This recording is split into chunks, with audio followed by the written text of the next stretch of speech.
Allah turunkan kemudian petunjuk pedoman berkehidupan supaya misi itu sukses dituntaskan. Ini bukti kasih Allah kepada kita. Tidak pernah memberikan kepada kita sebuah tugas berkehidupan kecuali diberikan perangkatnya. Demi Allah saya katakan, saking sayangnya Allah kepada kita, tidak pernah menugaskan apapun kepada hamba itu. Yang sering kita sebut dengan ujian itu. Jadi nggak mungkin setiap hamba itu diuji kalau tidak diberikan perangkat untuk menyelesaikan ujian itu. Jadi Allah tuh saking sayangnya, satu, menginginkan kita selalu tenang, senang, menginginkan kita terhormat. Jadi kurang sayang apa lagi? Kurang sayang apa lagi? Baik. Islam datang membawa risalah ketenangan. Dan memang Nabi Adam pun ketika pertama kali bertugas di bumi, Allah memerintahkan untuk memulai tugasnya di bumi itu langsung oleh Allah difirmankan. Semua misi yang dikerjakan oleh Adam alaihissalam itu yang paling menariknya adalah disertakan dengan konsepsi ketenangan dan kesenangan. Jadi sebetulnya aktivitas dunia itu kalau kita mengikuti tuntunannya, itu prinsipnya itu tenang dan senang. Ingat itu ya, tenang dan senang. Baik, itu ada di Quran surah kedua Al-Baqarah di ayat 38. Qulnah bitu minha jami'ah. فَإِمَّا يَأْتِيَنَّكُمْ مِنِّي هُدًى فَمَنْ تَبِعَ هُدَايَ فَلَا خَوْفٌ عَلَيْهِمْ وَلَا هُمْ يَحْزَنُونَ.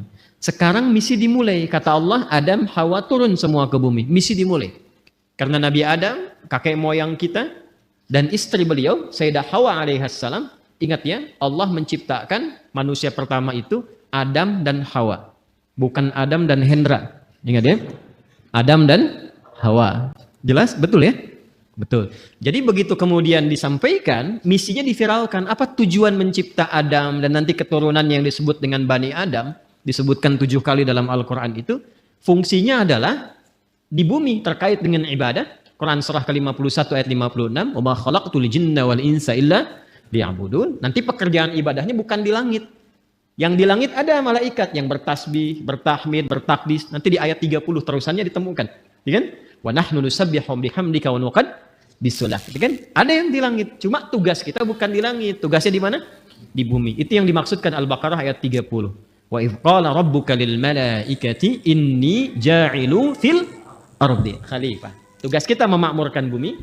Tugas kita beribadah di bumi ini. Karena tugasnya di bumi, maka Adam diturunkan. Ketika sudah siap, diturunkan ke bumi. Yang paling menarik, perhatikan kalimatnya. Fa imma ya'tiyannakum minni hudan. Maka tatkala misi dimulai itu, bersamaan dengan misi dimulai, Allah turunkan kemudian petunjuk pedoman berkehidupan supaya misi itu sukses dituntaskan. Ini bukti kasih Allah kepada kita. Tidak pernah memberikan kepada kita sebuah tugas berkehidupan kecuali diberikan perangkatnya. Demi Allah saya katakan, saking sayangnya Allah kepada kita, tidak pernah menugaskan apapun kepada hamba itu. Yang sering kita sebut dengan ujian itu. Jadi nggak mungkin setiap hamba itu diuji kalau tidak diberikan perangkat untuk menyelesaikan ujian itu. Bahkan yang paling rahman, karena itu sifat rahman hanya dilekatkan kepada Allah, tidak yang lain. Quran surah ke-17 ayat 110, Qulid'ullaha awid'ur rahman. Ya, ibu masih punya rahim. Manusia masih bisa belajar dari keteladanan itu. Tapi rahman hanya milik Allah. Karena kasihnya begitu luas. Jangankan diberikan perangkat. Dengan sifat rahmat Allah itu, kaidah langsung diturunkan. Allah langsung memberikan penjelasan. Tidak mungkin bahkan seorang hamba diuji melampaui batas kemampuannya. La yukallifullahu nafsan illa. Itu sayangnya Allah kepada kita. Jadi nggak mungkin setiap kita itu diuji dengan persoalan. Apapun itu dalam kehidupan, kecuali kita memang punya kesanggupan menyelesaikan itu. Itu mesti yakin. Karena Allah yang sampaikan. Dan jangan diduga bahwa setiap orang yang duduk di sini tidak punya masalah, belum tentu. Ini wajah penuh persoalan semua gitu. Setiap kita punya persoalan yang berbeda-beda. Dan mesti yakin ini kalimat pertama, dan secara psikologis, ini susah ditemukan dimanapun. Itu akan memberikan ketenangan pada jiwa kita. Jadi kalau bahasa psikologinya begini, ketika ada persoalan, katakan pada diri kita, kita pasti bisa menyelesaikan ini. Itu lebih menenangkan kepada jiwa dibandingkan membuat status. Kenapa harus aku ya Allah? Gak akan selesai. Ingat ya, ujian tidak tuntas dengan menuliskan sebuah status. Tapi ujian bisa tuntas dengan membangun keyakinan kepada diri bahwa itu bisa kita sempurnakan. Lalu turunlah surah Al-Insyirah untuk memberikan kelapangan kepada jiwa. Inna ma'al usri yusra. Itu konsepsinya jelas. Jadi kalau sedang punya persoalan, katakan dulu pada diri kita, insya Allah saya mampu mengatasi ini. Satu. Yang kedua, setiap masalah pasti ada solusinya. Kalau dipersingkat tuh begini bahasa singkatnya, pasti selesai. Pasti selesai. Insya Allah. Itu kalimat ini, dua kalimat yang mahal ini, itu memberikan pengaruh kepada jiwa tuh luar biasa. Dan itu sangat mahal. Sangat mahal. Anda kalau konsultasi ke psikolog untuk dapat dua kalimat ini saja, berapa biaya yang dikeluarkan? Ya. Kan saya sering katakan kan, ketenangan itu kadang lebih mahal kan dibandingkan harta yang dimiliki. Orang untuk mendapatkan ketenangan itu mesti kadang merogoh kocek yang sangat luar biasa. Karena itu seringkali ketenangan itu tidak bisa dibandingkan dengan materi yang didapatkan. Masih ingat kan pertanyaan yang sering saya ajukan? Pilih mana? Kaya tapi gelisah atau miskin tapi tenang? Masih ingat 2 tahun lalu? Kaya tapi gelisah atau miskin tapi tenang? Coba. Nggak ada pilihan ketiga. Nggak mudah kan? Baik. Nah karena itu konsepsi dasar, dalam kita berkehidupan itu mesti tenang. Saya kalau mengajar andanya nggak tenang, nggak mungkin pelajaran bisa disampaikan. Saya pun kalau sedang tidak tenang, nggak mungkin bisa menyampaikan materi dengan baik. Ketenangan itu penting. Karena itulah ketika Adam mulai diturunkan ke bumi kalimatnya. Faman tabi'a hudaya fala khaufun. Fala khauf itu tidak ada kegelisahan. Apa lawannya gelisah? Tenang. Jadi konsepsi dasar keberhidupan di bumi itu sesungguhnya penuh dengan ketenangan. Dasarnya itu. Kapan ketenangan itu tiba? Faman tabi'a hudaya. Ketika petunjuknya diikuti. Jadi kalau ada keberhidupan kita dalam konteks apapun, apakah di rumah tangga, di pekerjaan di kantor, kehidupan sosial, yang membuat kita tidak lebih tenang, boleh jadi, maaf, bukan karena jabatan yang kurang tinggi. Mungkin bukan hartanya kurang banyak. Bukan karena gelar belum banyak terkumpul. Boleh jadi interaksi kita dengan pedoman yang telah Allah tetapkan itu belum tinggi. Coba keluarkan pedomannya. Kemudian walahum yahzanun, dan tidak larut dalam kesedihan. Apa lawannya sedih? Senang. Harusnya keberhidupan di bumi itu konsepnya tenang dan senang. Mau di sini senang, mau di sana senang, di sini, di sana, di mana-mana. Itu memang konsep dasar berkehidupan. Kapan itu terjadi? Kapan? Bukan untuk disyairkan, dilirikan, tapi untuk dikaji. Ketika faman tabi'a hudaya, ketika pedoman itu diikuti. Karena itu, saking rahmannya Allah kepada kita, dari sejak generasi Adam alaihissalam, kemudian berganti berketurunan, Adam, Hawa menyatu, melahirkan keturunan. An-Nisa ayat yang pertama, ya ayyuhan nasu taqu rabbakumul ladzi khalaqakum min nafsin wahidah wa khalaqa minha wa batha minhuma rijalan katsiran wa nisaa wattaqullaha alladzi tasaaluna bihi wal arham innallaha kana 'alaikum raqiba. Adam, Hawa, Quran surah 4 ayat 1 menyatu melahirkan keturunan lelaki dan perempuan. Lalu menyebar semuanya ini. Berbeda-beda tempat. Ya, boleh jadi beda RT, beda RW, beda kecamatan sampai beda benua. Bahkan sukunya bisa tidak sama. Dalam bahasa Arab perbedaan komunitas disebut dengan sya'bun, jamaknya disebut syu'ubun. Suku disebut dengan qabilah, kabilah jamaknya qabail. Maka turun Quran surah ke-49 ayat ke-13. Ya ayyuhan nasu, hei semua manusia yang berinteraksi dalam kehidupan. Jadi kalau disebutkan nas, itu sifat manusia yang punya sifat sosial, akan butuh orang lain. Pasti berinteraksi. Kata Allah, hei semua manusia tanpa kecuali, yang dekat, menengah, ataupun jauh. Jadi yang merasa dekat dengan orang lain, dekat dengan Allah, atau menengah, ataupun tinggalnya di tempat yang jauh. Karena ya itu panggilan disebutkan 361 kali dalam Al-Quran, memanggil dengan semua jarak. Ayyuha, ayunya munada, haknya tanbih.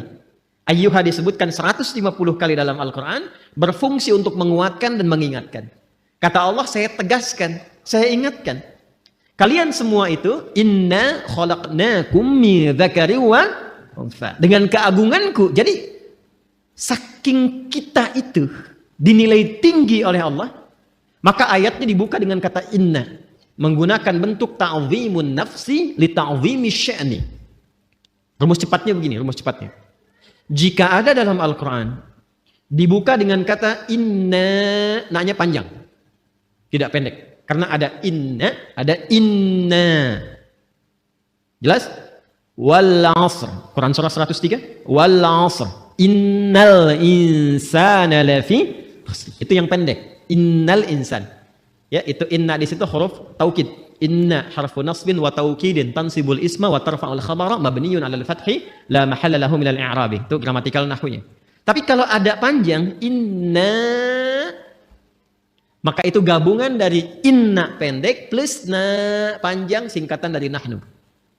Rumus cepatnya, kalau dibawa ke Quran terkait dengan Allah, jangan diartikan jamak.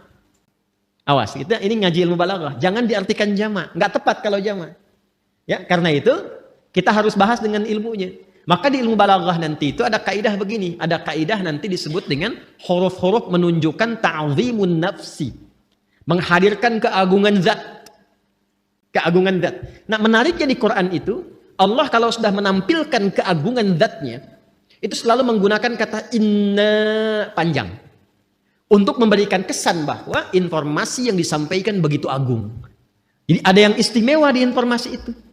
Nggak sama dengan yang lain-lainnya. Ada yang mahal nilainya. Istimewa sekali. Saking istimewanya, Allah menghadirkan keagungan zatnya untuk menunjukkan keagungan informasi yang disampaikan. Contoh. Tiap hari ada siang, ada malam ya. Sebelum kehidupan berakhir. Malam itu kan normal. Setiap berganti, sekarang malam. Kemarin ada malam? Ada ya? Baik. Malam itu bahasa Arabnya lail. Tapi ketika yang ada istimewa di malam itu, makanya pakai tak di ujungnya. Dari lail jadi lailah.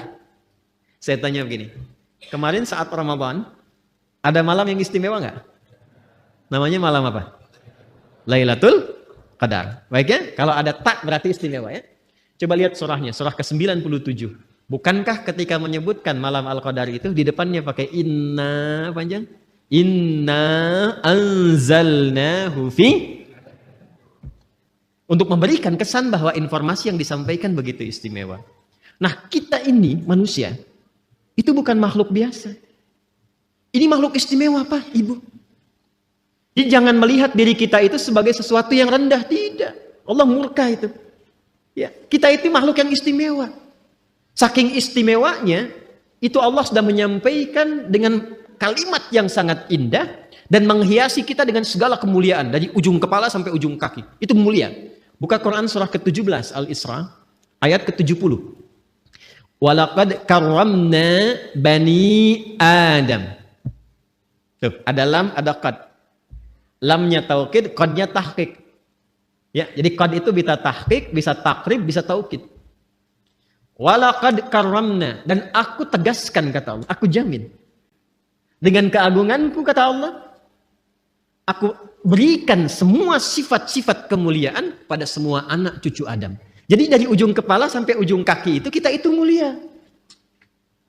Ingat, harus paham ini ya. Saking mulianya kita ini dijaga oleh Allah supaya semua bagian tubuh kita itu tidak berinteraksi dengan segala yang bersifat hina. Karena itu semua fungsi tubuh kita harus digunakan pada yang baik-baik, pada yang mulia-mulia. Untuk itulah kenapa ada ayat turun membimbing tentang bagaimana cara menatap. Jadi melihat saja diatur. Kalau binatang kan tidak diatur. Coba lihat. Monyet kan segala dilihat kan? Halo? Kenapa jadi tegang begini? Coba keragunan. Lihat monyet. Monyet segala dilihat kan? Apa saja dilihat? Pisang dilihat. Kacang dilihat.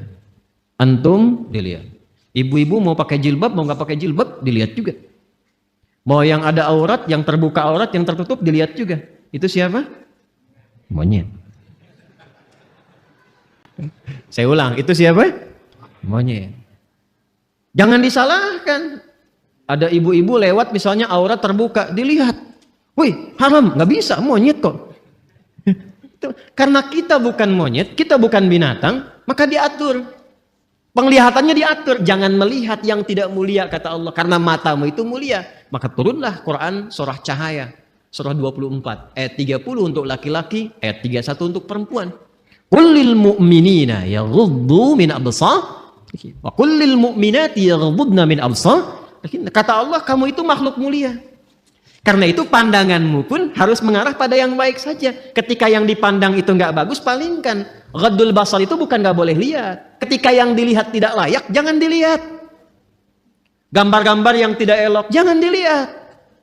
Tontonan yang tidak bagus, jangan dilihat. Proyek yang bukan punya Anda, jangan dilihat. Alas kaki keluar dari sini bukan punya Anda, jangan dipaksakan dilihat-lihat. Paham? Kenapa? Karena kita itu mulia, maka muncul hukum haram. Haram itu akarnya seakar dengan kata hurmah. Diserap ke dalam bahasa Indonesia menjadi hormat. Hormat itu dari bahasa Arab. Asalnya hukum haram itu, ini dasarnya filosofinya, maknanya. Kenapa hukum haram ini muncul? Dasarnya bukan ingin membatasi manusia beraktivitas, bukan. Tapi Allah menginginkan kehormatan kita terjaga. Jangan dilakukan. Kalau kamu mengerjakan ini, kehormatan kamu runtuh di hadapan Allah dan manusia. Coba silahkan cek. Kalau ada orang mencuri dan diketahui mencuri dipublikasikan, kehormatannya runtuh tidak? Runtuh. Pezina diketahui, runtuh.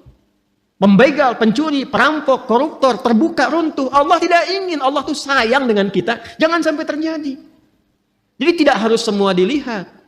Yang melihat semuanya tanpa batasan, siapa? Jadi kalau ada manusia ingin selalu melihat tanpa ada batasan, ya patut dipertanyakan, di mana nilai kemanusiaannya? Jelas sampai di sini? Ini gambaran ujung kepala sampai dengan ujung kaki. Jadi Allah tuh saking sayangnya, satu, menginginkan kita selalu tenang, senang, menginginkan kita terhormat. Jadi kurang sayang apa lagi? Kurang sayang apa lagi? Nah, dan yang paling menarik adalah ketika kita terlahir ke muka bumi ini, diberikanlah kemudian bekal-bekal untuk mendapatkan itu semua. Ini karena edisi spesial, saya akan menggali ini saja, karena ini sekaligus yang memberikan sebuah petunjuk langsung dari Al-Quran dan hadis-hadis Nabi Muhammad SAW untuk mendapatkan ketenangan tadi, kenyamanan tadi, keterjagaan tadi. Maka sejak manusia terlahir, diberikanlah fitrah berkehidupan, ditanamkan dalam jiwanya yang akan menjaga dia tetap dalam status yang terhormat di hadapan Allah. Itulah potensi fitrah yang disebut dengan takwa. Maka turunlah Quran surah ke-91 di ayat 7 sampai dengan ayat 10. Wa nafsi wa ma sawwaha. Dan demi jiwa setiap manusia yang disempurnakan penciptaannya.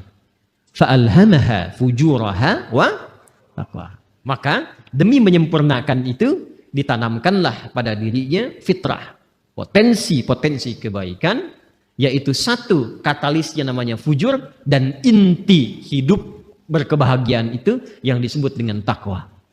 Tugas kita adalah mengoptimalkan fitrah potensi takwa ini. Jadi kalau kita bisa keluarkan itu, naik cahayanya, naik ke mata, itu mata tidak akan pernah menatap kecuali yang baik-baik saja. Turun ke lisan orang yang sudah punya takwa, itu lisannya akan terjaga. Tidak pernah dia bertutur kecuali yang mulia saja. Sampai ke ujung kaki. Kalau sudah jadi mendapati bagian dari takwa itu, maka berubah nanti namanya. Kalau sendiri disebut taqi, kalau jamak disebut muttaqin. Kalau jamak disebut apa? Muttaqin.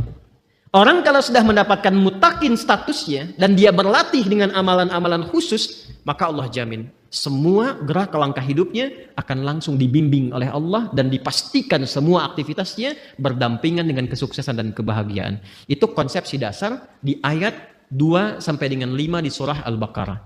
Dzalikal kitabu la raiba fihi hudal lil muttaqin. Siapa muttaqin itu? Ayat 3-nya.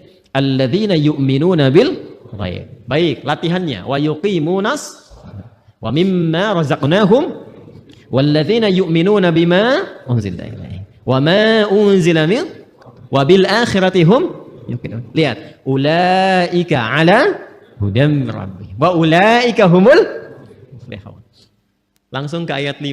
Mereka itulah orang-orang yang akan selalu diberikan bimbingan oleh Allah dalam setiap langkah hidupnya. Tidak ada yang paling indah kecuali mendapatkan bimbingan Allah. Hidayah itu coba citrakan sebagai bimbingan. Ya, betul petunjuk dalam bahasa Arab. Petunjuk betul. Tapi petunjuk itu kalau kita tarik lebih dekat jadi terbimbing kita kan? Bimbingan dalam berkehidupan. Ada orang-orang yang selalu dibimbing Allah. Lisannya bertutur dibimbing. Bekerjanya dibimbing. Dan itu mahal. Ada orang yang ingin mendapatkan itu sampai rajin tahajud. Kan diantara manfaat tahajud itu kan mendapatkan bimbingan Allah. Ya, Quran surah ke-17 masih ingat? Ayat 79 itu sampai dengan ayat 81. Wa minal laili fatahajjad bihi nafilatan laka asa ay yab'atsaka rabbuka maqaman mahmuda. Kemudian apa yang terjadi? Wa qur rabbi adkhilni mudkhala sidqin wa akhrijni mukhraja sidqin waj'alni lil muttaqina masyaallah waj'alni min ladunka sultanan nasira.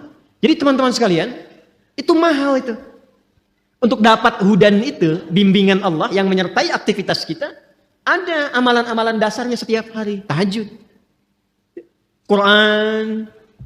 Itu jangan salah tuh. Makanya saya tuh sering cerewet dekati Quran sampai bikin komunitas. Ya, sampai kita mencoba untuk menjadi bagian ahli Quran karena mahal. Yang dicapai itu bukan sekedar interaksinya. Bimbingan Allahnya, kebahagiaannya gitu. Ya, kesuksesannya. Pertanyaan terbesarnya, apakah sampai detik ini kita sudah menjadi bagian dari insan bertakwa atau belum? Kalau sudah mendapati itu, kita bagaimana cara mempertahankannya? Kalau belum mendapati itu, bagaimana mengoptimalkannya? Itu yang coba kita gali di pertemuan malam hari ini. Kita akan mengaji malam ini dengan nuansa ilmiah yang tinggi. Karena itu butuh fokus yang luar biasa. Karena boleh jadi detil pembahasan ini belum didapati di kitab-kitab khusus. Jadi kita mesti menyatukan dulu beberapa referensi, baru kita bisa mendapatkan tautan-tautan ini. Karena itu, ini kajiannya cukup mendalam di malam hari ini. Sekali lagi, butuh fokus untuk kita semua. Kemudian nanti ada beberapa yang ingin saya tuliskan juga, dan ini akan menentukan pengenalan jati diri kita kepada diri kita masing-masing. Baik, kita mulai pembahasan kita malam hari ini, dan kiranya saya akan memulai untuk memberikan gambaran dalam bentuk tulisan. Bismillah. Mohon untuk dicek terlebih dahulu. Terdengar suara saya insyaallah? Baik ya. Di luar mudah-mudahan jelas ya suara saya. Kalau saya menulis di sini kelihatan di sana? Ya, sudah pasti tidak, sudah pasti. Jadi kalau kelihatan Anda luar biasa gitu. Saya ingin memastikan aja gitu kan. Baik. Nanti kalau ada sebagian sisi tidak terlihat, bisa nanti direview ya pada kajian yang telah terekam di YouTube, nanti dicek kembali. Dan memang dalam kehidupan itu seperti itu. Kita tidak bisa memuaskan semua kalangan. Ya, yang bisa kita lakukan memberikan yang terbaik, sekalipun tidak mengharapkan kepuasan bagi seluruh kalangan. Jelas sampai di sini? Baik ya. Ibu kelihatan Bu? Belum ya, belum saya tulis. Luar biasa. Baik, bismillah. Ini saya akan membuat seperti ini dulu. Nah. Oke. Kotak ya. Kurang lebih kotak seperti ini. Sudah? Baik. Lalu saya buat lagi lebih kecil skalanya seperti ini. Ya. Kadang-kadang orang sekarang ada yang membuatnya seperti ini. Ya. Kita hapus saja ya. Jangan menggoda, saya sudah berkeluarga. Dah, susah dihapus rupanya. Memang kalau hati sudah tersakiti agak sulit untuk dikembalikan. Dah. Ya, sudahlah, ini bagian yang terakhir. Ini takin begini. Ya, baik. Gambar apa ini? Sudah ya? Baik, lihat baik-baik sekarang. Sekarang baru akan saya berikan namanya. Kotak besar, bagian terluar, tak tuliskan dengan nama Sadrun. Sadrun, Sad, Dal, Ra. Jamaknya Sudur. Sudah? Tenang, pelan-pelan dulu. Saya tes ya. Kotak besar, bagian terluar, diberi nama dengan apa? Sadrun. Jamaknya apa? Sudurun. Di dalam kotak ini Ada yang skalanya lebih kecil. Yang kedua ini, setelah kotak yang besar, di dalamnya ada lagi. Ini ilustrasi saja ya. Saya buat kotak lagi, diberi nama qalbun. Qalbun. Jamaknya qulubun. Namanya qalbun, jamaknya apa? Qulubun. Baik. Pelan-pelan. Di dalam kotak ini ada yang paling kecil. Ingat, ada 3 ya. Ada 3. 1 sodrun, jamaknya sudurun.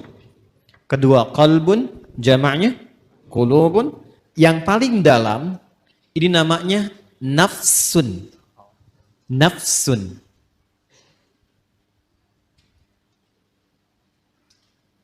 Nafsun. Apa jamaknya? Nafsun. Pelan-pelan. Jamaknya, namanya nafsun, jamaknya bisa 2. Bisa anfus, bisa nufus. Ya? Bisa anfus, bisa nufus. Ya. Anfus dan nufus. Infus tidak ada kaitannya. Ya. Jadi nafsun jamaknya anfus dan nufus. Sudah. Di dalam nafsun ini ada 2 fitrah yang Allah tanamkan dalam jiwa kita. Dan ini inti kehidupan kita ada di sini. Inti kehidupan kita. Jadi seseorang mengalami kehidupan kalau tinjauan dari fisikanya, biologinya, kan? Ketika jiwanya, rohnya sudah ada, maka dia mulai bergerak, maka dipandang hidup. Tapi bagaimana dia bergerak itu ada inti kehidupannya. Maka di dalam nafsun ini ada inti hidup kita. Ada 2 ditanamkan di dalamnya. 1, ada kutub positif, disebut dengan takwa. Ada lawan dari sini, terlihat sekilas lawan. Padahal nanti intinya sebetulnya sebagai katalis ya, untuk mensupport supaya nilai takwa ini muncul. Yang kedua disebut fujur namanya. Dan ini nanti sifat kehidupan, ini akan seperti ini. Selalu ada positif, negatif. Kutub positif, kutub negatif. Apapun itu, kalau mau ditarik ke dunia elektrik juga seperti itu. Di baterai itu kan ada kutub positif, ada kutub negatif. Di kimia itu, di atom ada proton, ada elektron. Gitu kan ya? Baik. Kita lepaskan dulu semua itu. Kita kenali diri kita saja, supaya tidak terlampau melebar. Nah ini inti jiwa kita itu, di dalam diri kita yang terdalam, itu ada ini, ada takwa dan fujur. Dalilnya apa? Ke Quran surah 91 Asy-Syams ayat 7 sampai 10 tadi yang Anda tuliskan yang pertama kali. Wa nafsin wa ma sawaha. Dan demi nafas ini. Demi jiwa, demi nafas yang telah sempurna penciptaannya. Ya, sawwa itu sempurna. Kapan itu sempurna menjadi nafas? Ketika roh mulai masuk ke dalam diri, ke dalam jasad. Di usia 4 bulan. Jadi usia 4 bulan itu roh ditiupkan menyatu ke dalam jasad. Pelan-pelan. Dari mana taunya? Nanti dibuka hadis Nabi Muhammad SAW. Kalau paling mudah mungkin lihat saja Al-Arba'in, kan lebih mudah diakses ya. Hadis nomor keempat dari sahabat Abdullah bin Mas'ud radhiyallahu taala anhu. An Abi Abdurrahman Abdullah bin Mas'ud radhiyallahu taala anhu. Qala Rasulullah sallallahu alaihi wasallam wa huwa sadiqul masduq. Inna ahadakum yujma'u fi batni ummihi 40 yawman nutfah. Thumma yakunu mithla dhalika 'alaqa, thumma yakunu mithla dhalika mudghah. Thumma yursalu ilaihi al-malak fayanfukhu fihi ruh. Jadi setiap kita anak cucu Adam dicipta oleh Allah, berproses dalam rahim ibundanya itu 40 hari pertama proses percampuran antara spermatozoa dengan ovum. 40 hari kedua membentuk zigot. Mulai menempel di dinding rahim, mulai berproses. 40 hari ketiga menjadi mudghah, sebentuk daging kerantan. Mulai ada bentuknya di 40 hari ketiga ini, baru kemudian diutus malaikat untuk meniupkan roh dengan izin Allah Subhanahu wa taala. 40 hari ketiga, 40 hari dikali 3, berapa jumlahnya? 120 hari. Kalau 1 bulan itu kita genapkan misal 30 hari, 120 bagi 30 berapa? 4. Maka bertemu 4 bulan. Jadi ketika ada seseorang mengandung, seorang ibu misalnya, maka usia 4 bulan kandungan itu roh ditiupkan. Sudah ada roh tertanam. Dan nanti amalannya sudah beda, ingat. Antara roh belum masuk, dengan roh sudah masuk, itu berbeda amalannya. Nanti supaya tidak melebar, lain waktu kita bisa buat kurikulum tersendiri tentang itu. Ayatnya ada semua. Ada semua. Jadi apa amalan suami istri, amalan suami, amalan istri, amalan suami terkait nafkah, ada. Jangan sampai membawa sesuatu yang haram. Dibawa ke rumah, diolah oleh istri, dimakan, masuk ke kandungan. Janin itu kasihan. Belum terlahir sudah mengonsumsi yang haram, itu bahaya itu. Bahaya. Dan nanti mengembalikannya nggak mudah. Ya, yuk pelan-pelan. Kembali ke sini. Nah, usia 4 bulan kandungan, ditiupkan roh. Di situ kemudian terjadi dialog kita untuk berkomitmen menuhankan Allah. Nanti ada diabadikan di Quran surah ke-7 Al-A'raf ayat 172. Tadi saya berjanji detailnya tidak saya tuliskan dulu. Ini untuk melengkapi apa yang tadi disampaikan. Wa idh akhadha rabbuka min bani adama min zuhurihim dzurriyyatahum wa ashhadahum ala anfusihim alastu bi rabbikum qalu bala syahidna. Jelas sampai sini? Nah, ini usia 4 bulan kandungan. Ketika roh ditiupkan, menyatu kemudian dengan jasad, maka berubah nanti namanya menjadi nafas. Jelas? Berubah menjadi apa?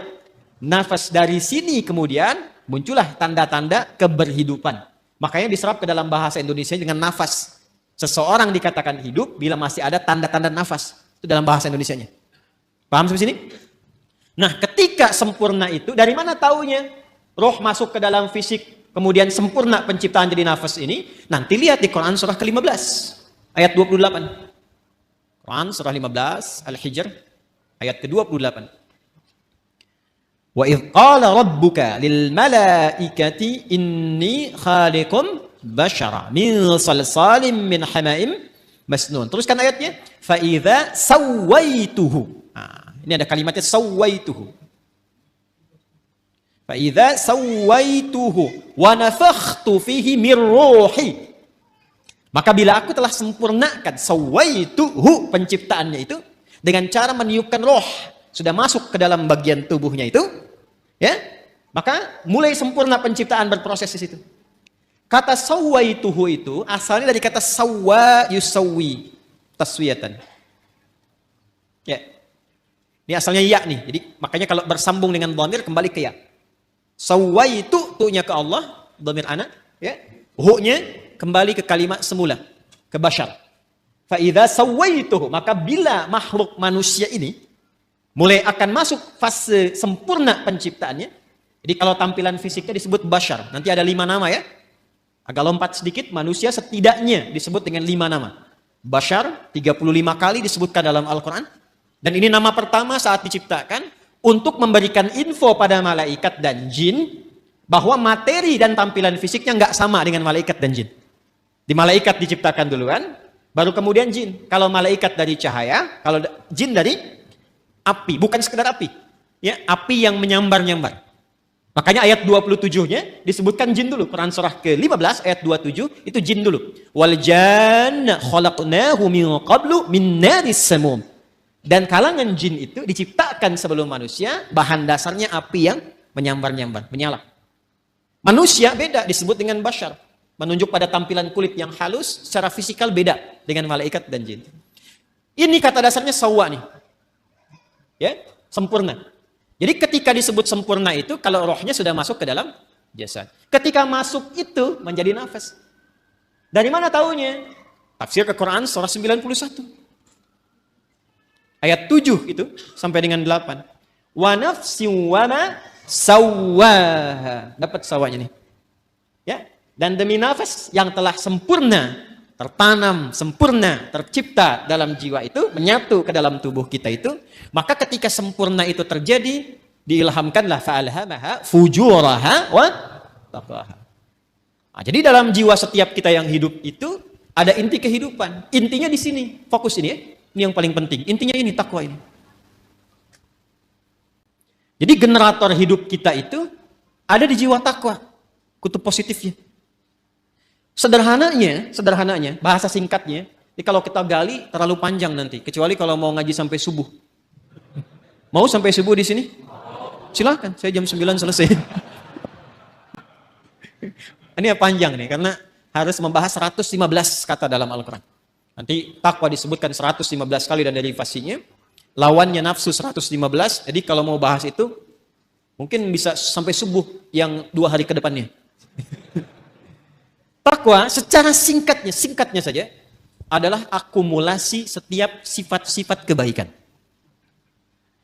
Dalam istilah Al-Quran, sifat baik itu seringkali ditampilkan dengan diksi atau dengan kata khair namanya. Khair.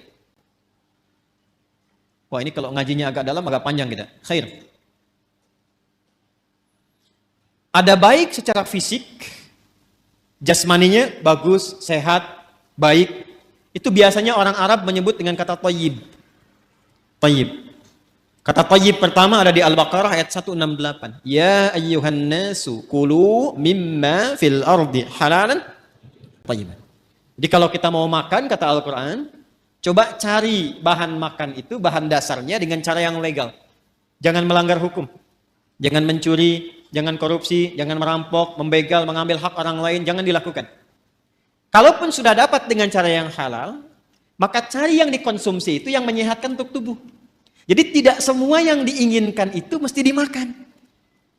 Ini satu kalimat ini kalau benar dipraktekkan, insya Allah tubuh kita itu sehat.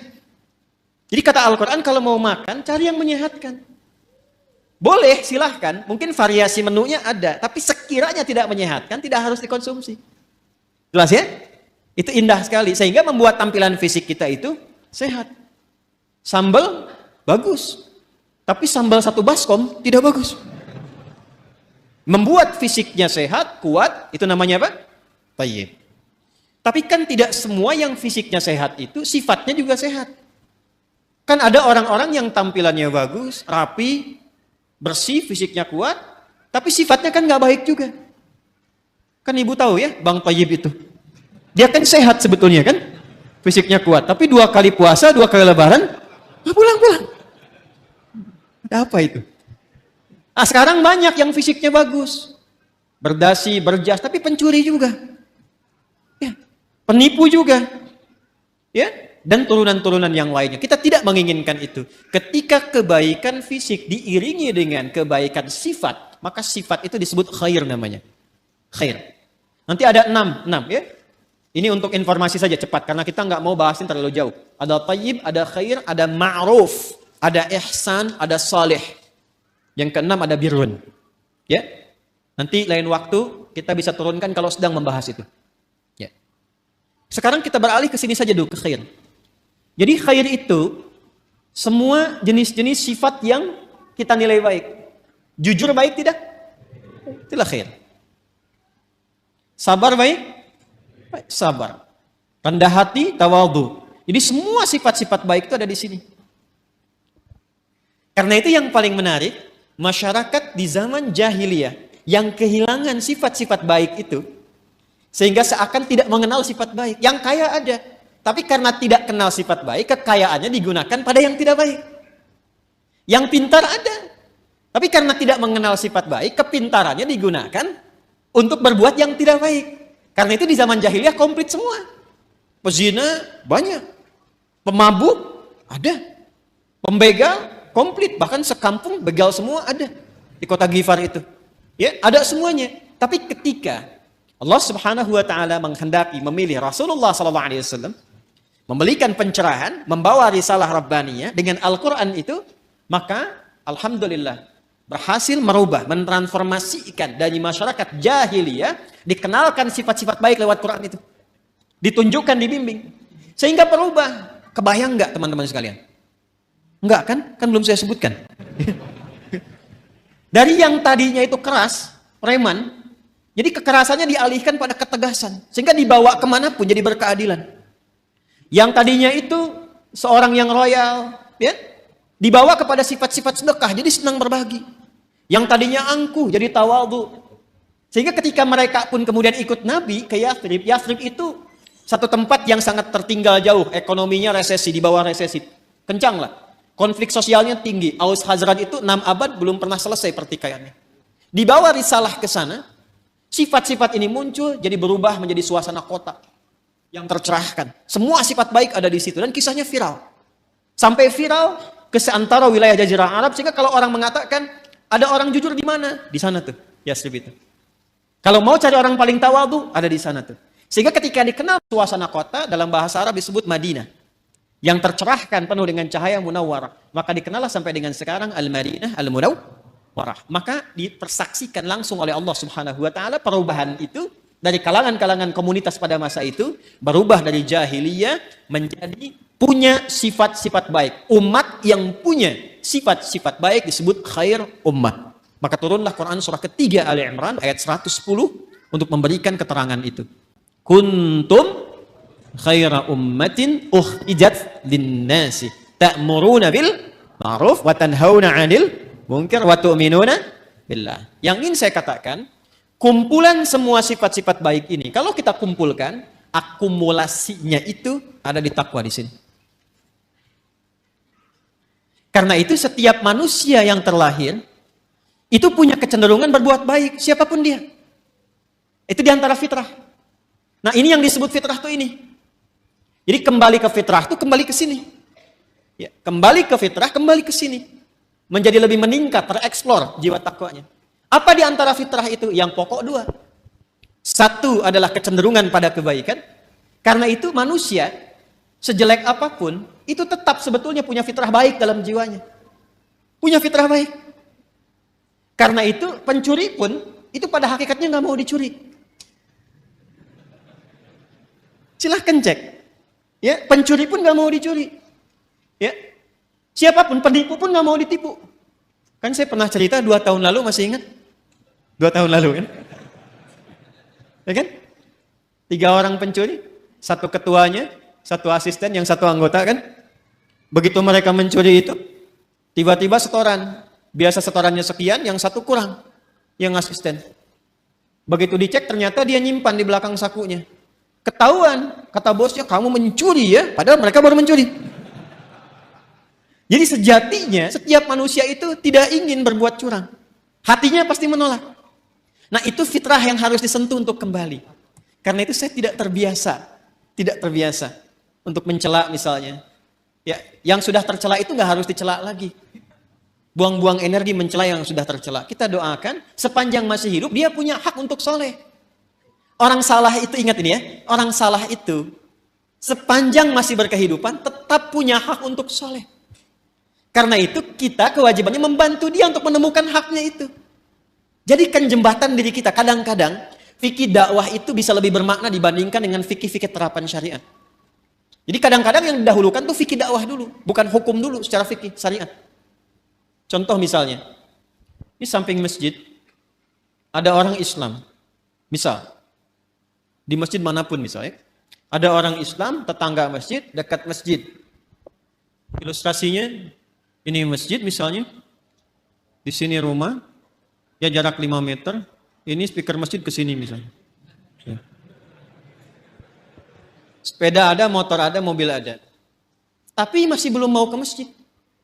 Tetangga masjid mengaku beriman, nggak mau ke masjid. Apa hukumnya? Oh, bakar rumahnya. Enggak. Ya. Nah, sebelum kita berbicara hukum haram, hukum halal, hukum ini itu, kita baca dulu dengan fikih dakwah. Hukumnya, ajak dia ke masjid. Paham? Minimal kita doakan dalam sujud.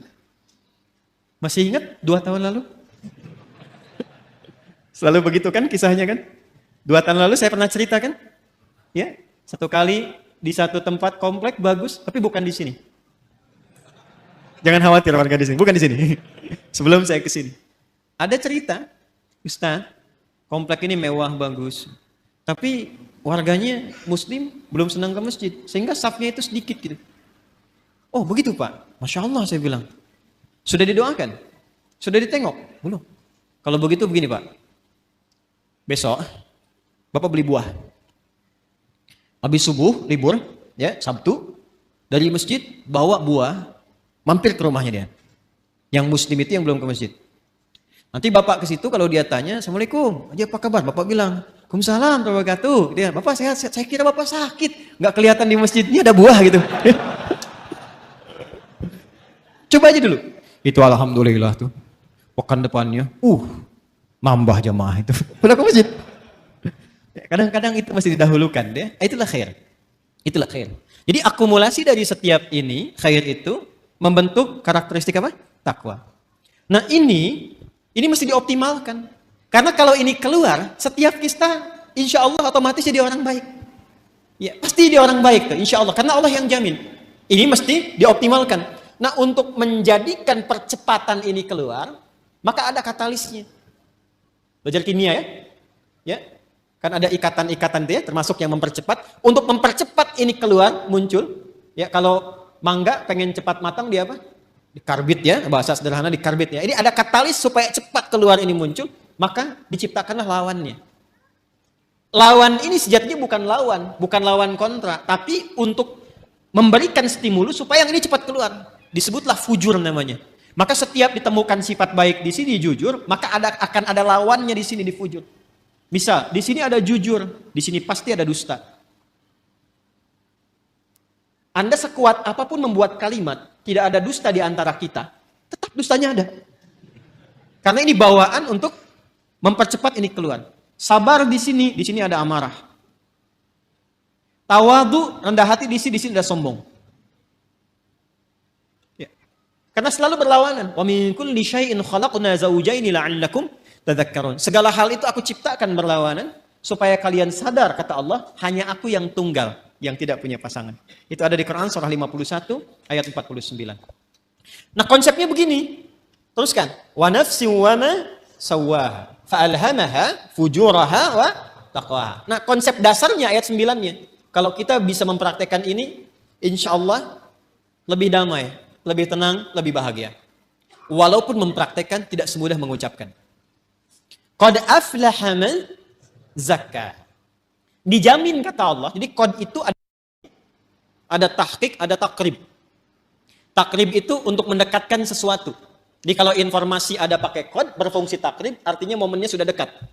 Misal, kan kalau mau salat ada iqamah ya. Qad qamatis salatu qad qamatis salah. Nah, dengar itu? Dengar ya? Qad qamatis salah maksudnya apa? Salat sudah dekat, siap ditunaikan. Kodnya takrib di situ. Ada yang bermakna tahqiq, taukid, penguat, penjamin. Ya, yang di sini itu penjamin, penguat. Ya, qad aflaha man zakkaha. Kata Allah, aku jamin. Orang akan mendapatkan atau cenderung lebih bahagia, lebih sukses, lebih nyaman hidupnya, zakkaha bila mampu menyucikannya. Ini mahal sekali kalimatnya. Teman-teman, ikhwan, ibu dan bapak, mencuci, tahu mencuci? Sudah pernah nyuci kan? Mencuci, misal, mencuci pakaian, baju. Kalau ada orang mencuci baju, maaf, yang dibuang itu kotorannya atau bajunya? Kotorannya, yakin ya? Bukan bajunya kan? Oh ya. Jadi kotorannya. Supaya apa dicuci? Bersih. Apa lawannya bersih? Kotor. Masya Allah. Jadi kotor itu diciptakan oleh Allah bukan untuk menjadikan tampilan kita kotor, bukan. Tapi untuk menampakkan kebersihan. Sebab gak mungkin ada bersih kalau gak ada kotoran. Jadi filosofi kotor itu bukan untuk menjadikan kita menjadi kotor, bukan. Tapi supaya bersihnya tampak. Sebab kalau gak ada kotornya ngapain dicuci? Jelas ya? Nah, jadi ini poinnya. Jadi cara membacanya itu, ini kalimatnya tinggi. Makanya dibacanya nanti pakai isti'arah di balaghah. Membacanya tinggi sekali. Jadi mencuci itu bukan bermaksud menghilangkan jiwanya, bukan. Bukan menghilangkan pakaiannya, tapi ditampakkan lawannya ini supaya yang bersih muncul. Gelas bisa dilap, kapan dilap? Kalau kelihatan ada debunya. Wajah dilap-lap, kenapa? Karena ada kotoran yang tampak di wajah. Kalau nggak ada yang kotor ngapain dilap? Jelas ya? Baik. Nah ini cara membacanya, terapkan ke sini. Amarah itu diciptakan bukan ingin menjadikan seseorang itu pemarah, bukan. Tapi supaya sabarnya muncul.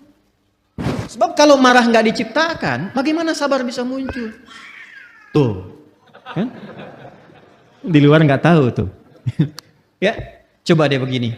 Maaf ya, ibu nanti bu, suami pulang dari kantor ke rumah nih. Pokoknya nggak ada apa-apa, nggak ada hujan, nggak ada angin, nggak ada macam-macam, nggak ada permasalahan. Begitu buka pintu, assalamualaikum, ibu jawab waalaikumsalam, ibu langsung bilang, sabar ya pak, sabar gitu. Kira-kira respon pertama apa yang akan ditampilkan oleh suami? Mama sehat. Nggak mungkin kan itu muncul, kecuali ada amarah dulu, baru sabar muncul. Jadi ternyata sabar itu bisa muncul kalau amarahnya sudah keluar. Maka cara memandang setiap persoalan itu paling gampangnya, ingat ya, tadi saya katakan mudah diucapkan, tapi juga tidak mudah untuk dipraktekkan, perlu berlatih. Ketika ada sesuatu yang tidak disukai, cepat cari lawan yang disukai. Karena fujur itu ditampilkan supaya takwanya muncul. Jadi kalau sekiranya Anda melihat berita, mendengar misalnya, ya, ada yang berdusta, tandanya kita harus jujur. Ada yang sombong, tandanya kita harus rendah hati. Ada yang cemberut, lawan cemberut apa? Ada yang menangis, lawan menangis apa? Ibu pulang ke rumah, datang suami lihat istri sedang cemberut, ya kan? Waalaikumsalam. Ini ada gelang baru 1 kilo. Biasa. Tapi kan ini nggak mudah. Apalagi kalau ada persoalan-persoalan hikmah, kadang-kadang nggak seperti itu pula. Tapi ini standarnya. Jadi yang saya ingin katakan adalah, itu di takwa semua sifat baik. Yang fujur itu katalis, stimulusnya supaya cepat naik. Persoalannya apa? Persoalannya, kalau fungsinya itu tidak sesuai seperti yang Allah tetapkan. Jadi keluar dari fungsi. Nah ini yang diinginkan oleh setan. Setan itu, sejak mula dia mengajukan proposal untuk menggoda anak cucu Adam dan ikut turun ke bumi, dia sudah mengajukan permohonan kepada Allah untuk menggoda, memanfaatkan sifat fujur supaya dia berdiri sendiri, bocor, keluar punya jalur sendiri. Yang seharusnya mensupport takwa muncul, dibikin bocoran di sifat fujur itu supaya keluar sendiri punya jalur. Itu ada di Quran surah keempat An-Nisa ayat 118. Ya. La'anahullah. Kemudian dia berkata, wa qala la'attakhidanna min 'ibadika nasiban mafruḍa. Coba Pak, lihat. Nanti kalau ngaji lagi bawa mushaf ya. Ya, Quran surah keempat ayat 118. Paling kanan tuh agak ke bawah. Setan dilaknat oleh Allah, lantas dia mengajukan permohonan.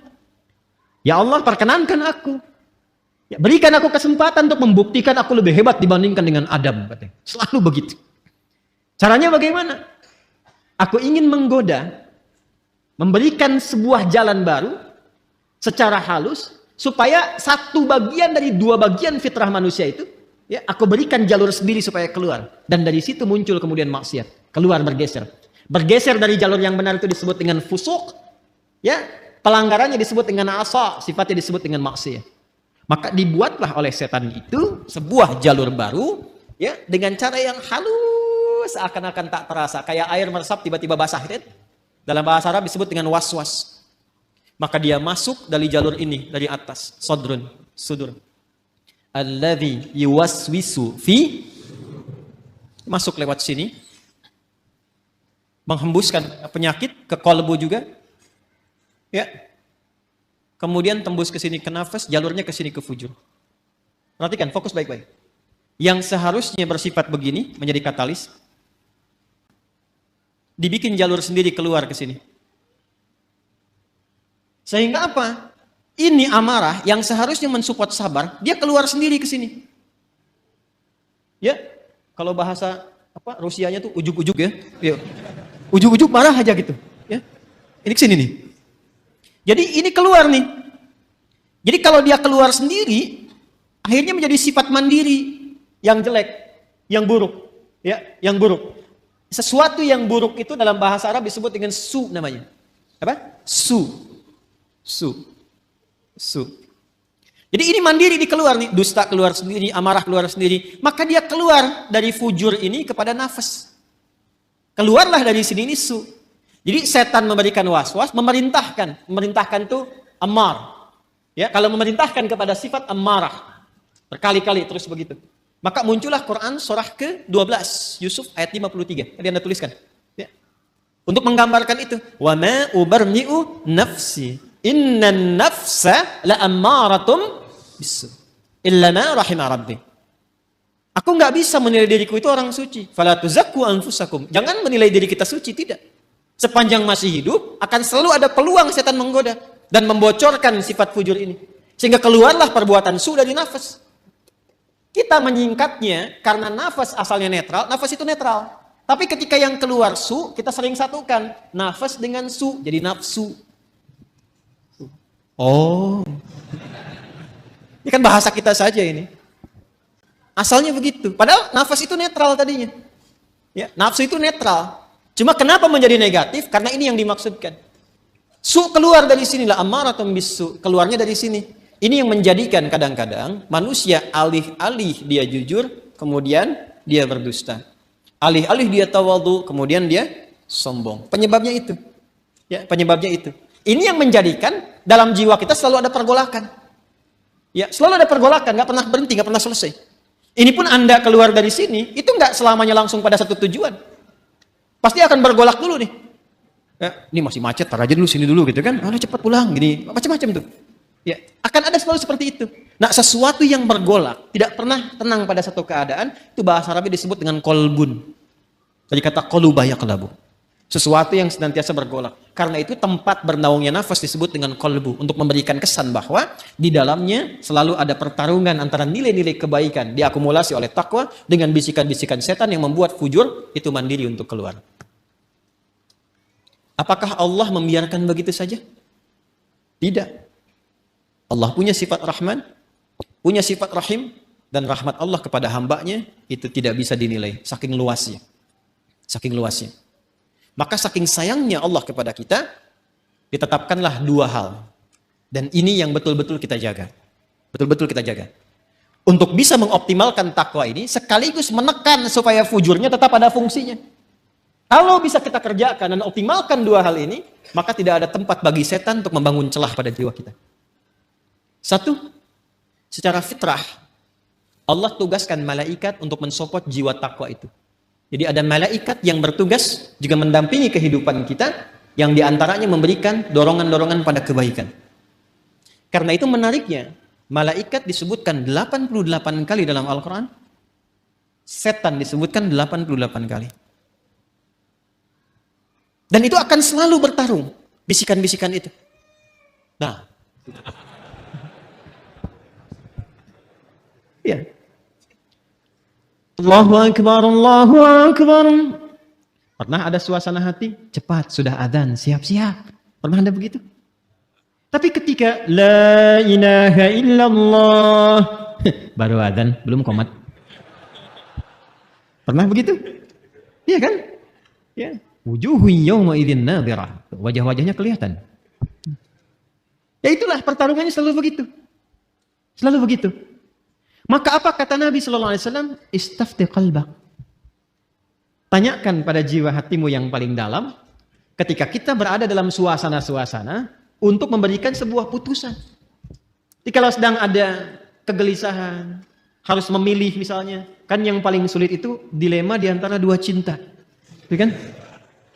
Antara harus mengikuti ta'lim misalnya atau menyempurnakan tugas yang lain. Misal, ya kan? Maka dia timbang. Di situ ada timbangan-timbangan, mana yang paling banyak pahalanya, mana yang paling Allah senangi, mana yang paling bermaslahat, mana yang paling banyak kebaikannya. Kan bisa jadi Anda melamar pekerjaan kan, diterima di dua perusahaan, ya kan?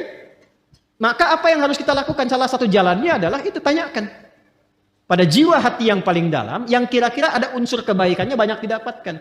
Makanya supaya cahaya malaikat itu bisikannya kuat, maka lakukan amalan-amalan dan set tempat kita bertinggal itu, ya tempat kita beraktivitas yang sekiranya malaikat senang. Makanya di Islam itu fikihnya komplit. Di rumah misalnya ada suasana yang kira-kira malaikat gak senang, jauhi. Ya kan? Hal-hal yang kira-kira menyenangi malaikat, datangi. Sehingga melatih kita untuk selalu dekat. Apa misalnya majlis ilmu, itu banyak malaikatnya. Baca Quran, ditemani malaikat. Bahkan kalau sudah lancar, ada malaikat khusus menjaga. Ma'asyafaratil kiramil bararah. Orang yang lancar bacaan Qur'annya dan rajin dia mengaji, ditemani malaikat khusus. Ya, safaratil kiramil bararah. Dan kalimat kiramil bararah itu punya makna yang merubah ahli Quran ini menjadi lebih baik. Makanya saya sering katakan ahli Quran yang benar itu bukan dilihat dari berapa banyak khatamnya, berapa lancar bacaannya, dilihatnya berapa bagus perubahan pada perilakunya. Itu yang diakui oleh Quran sendiri. Di Quran surah 35 Fatir, di ayat 32, ya, Thumma awrathnal kitaba alladzina istafaina min ibadina. Faminhum zalimun li nafsi wa minhum muqtasid. Yang berhasil wa minhum sabiqun bil khairati bi idznillah. Kalimatnya sabiqun bil khairat. Ya, bukan sabiqun bil khatmah. Bukan yang paling banyak khatamnya. Walaupun khatam itu bagus, ingat. Yang saya maksudkan bukan tidak menginginkan khatam, bukan. Khatam itu bagus. Hafal itu bagus. Sampai hafal nomor posisi ini itu. Tapi itu menjadi tidak bernilai tatkala tidak merubah perilaku. Itu ukurannya itu. Saya sering katakan kalau ada orang menghafal Quran atau sekolah di ma'had Quran tidak merubah perilakunya lebih baik, ada yang salah dengan cara dia menghafal. Itu gambaran pertamanya. Karena itu ketika orang-orang ini istiqamah dalam kebaikan, maka apa yang terjadi? Di surah Fussilat itu kan ayat 30. Tsumastaqamu tatanazzalu alaihimul malaikatu alla takhafu wa la tahzanu wa abshiru bil jannati allati kuntum tu'adun. Nahnu awliya'ukum fil hayatid wa fil akhirah. Sudah, hidupnya enak. Karena Allah yang akan menyelesaikan semua urusan-urusannya. Dikirimkan malaikat menjaga. Itu ayatnya. Kalau sudah konsisten dengan amalan itu, malaikat turun. Dan perkara konsisten ini mahal. Kan saya sering katakan, itu untuk konsisten, kita butuh 9 tahapan kan. Consist 1, consist 2, consist 3, consist 4, sampai konsisten. Tahapannya apa? Nah ini amalan yang kedua. Amalan kedua. Maka untuk meningkatkan potensi takwa itu, selain mendengar istafti qalbak, bisikan-bisikan malaikat pada kebaikan, bisikan itu bisa menjadi kuat, support itu menjadi kuat jika kita mengerjakan amalan yang kedua. Apa itu? Itulah yang disebut dengan ibadah. Dengan ibadah itu nanti amal keluar menjadi saleh. Maka muncullah istilah amal saleh. Maka desain ibadah sejatinya itu untuk kita sendiri. Ya, orang nggak ruku, nggak sujud terhadap Allah, nggak sholat, nggak menurunkan status Allah sebagai Tuhan. Tetap Tuhan yang Maha Esa, Maha Kuasa. Cuman yang rugi orangnya. Karena ketika diperintahkan ibadah itu, feedbacknya, hasilnya itu kembali ke kita lagi. Contoh gini, ini yang sederhana ya. Ibadah yang pokok itu kan sholat kan? Ya, kita diperintahkan sholat kan? Masih ingat? Coba, sholat kan ciri pertama orang takwa. Dzalikal kitabul hudan lil. Apa ciri pertamanya? Alladzina yu'minuna bil ghaib wa yuqimunas. Sholat amalan pertamanya. Nah, apa fungsi sholat itu? Buka Quran surah 29 ayat 45. Utslu ma uhiya ilaika minal kitab wa aqimis shalah. Innas salata tanha 'anil. Nah, teman-teman, fahsya dan mungkar itu sumbernya di sini, di fujur. Di sini semua. Jadi kalau sholatnya benar, ini tertekan nih. Akhirnya fungsinya tetap ke sini. Yang ini yang naik. Karena itu segala kemungkinan perbuatan menyimpang, ya, fahsya, ini fujur itu asalnya rambatan keburukan. Yang baiknya disebut fajar. Kalau fisikal disebut infajar. Kalau kelihatan bendanya memancar, itu infajar namanya. Contoh nih, Anda misalnya ingin menggali air kan? Ya, menggali keluar airnya, memancar, itu infajar namanya. Nabi Musa punya tongkat ya, tongkat kayu beliau, dipukulkan ke batu kan? Tongkat kayu dipukul ke batu, kira-kira yang hancur apa? Huh? Harusnya kan kayunya kan? Tapi karena ini mu'jizat itu berbeda. Untuk ditampakkan kekuatannya supaya manusia ingat kepada Allah dan mengikuti bimbingan Rasul. Melemahkan semua persepsi manusia. Dipukulkan ke batu, keluarlah 12 mata air. Ketika keluar memancar itu bahasa Qur'annya infajar. Al-Baqarah ayat 60, Quran surah 2 ayat 60.